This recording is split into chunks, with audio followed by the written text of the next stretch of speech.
I'm Jay Stemman along with the coach, Brent Lundgren. And right now we're going to go inside the playbook. Right now we're going to take a look at our two biggest plays of the game last week against the Minneapolis Warriors.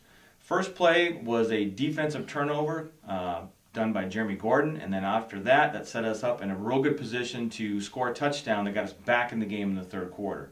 So first things first, defensive play. So here what we have is the quarterback drops back under a little bit of pressure, and Jeremy Gordon reads the play, kind of follows the quarterback's eyes, and steps in front of a would-be pass to one of the wide receivers coming across the field.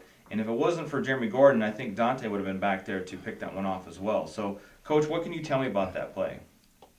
Well, first of all, we had good pressure by Chris Nixon, so he kind of makes him throw off his back foot. And then Jeremy just kind of sits in the spot where he's supposed to be and reads it right. And like you said, if he didn't get it, maybe Dante would have got it. But that was a game changer of momentum. It gave us a chance to score, and then obviously we did right after that. Because we had just had a turnover, and 2 plays later we get this big turnover by Jeremy to set us up back inside the 25-yard line at about the 23-yard line. And then from there, our offensive focus had kind of changed in that second half away from what we were doing in the first half. So we did something a little bit different, not unheard of for the Fargo Invaders, but we took and put Brett Baune at tailback and let him rumble back there. So we just line up in a typical I formation, and it's a run to the left, but Brett Baune reads it and makes a cut back to the right, and then just takes it to the house. Was there anything special about that play that made it work so well? Well, we called 27 lead, and we like running the ball to the left quite a bit.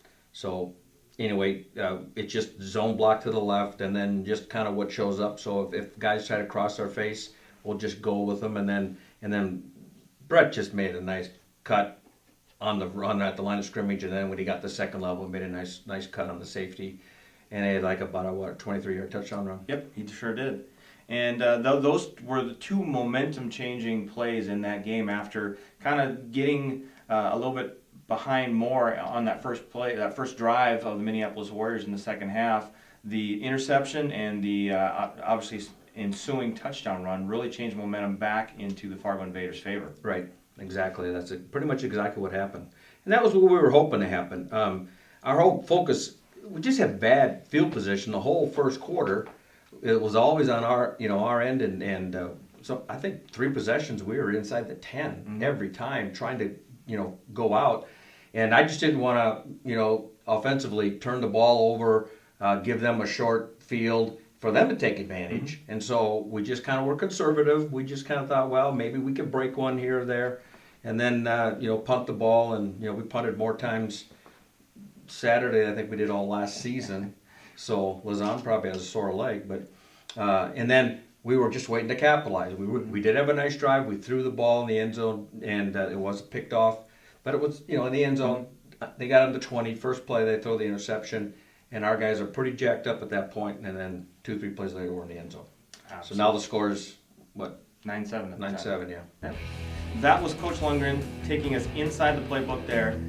For Brent Lundgren and myself, Jay Stenman, you're watching Inside the Invaders. Yeah, you betcha. Bye.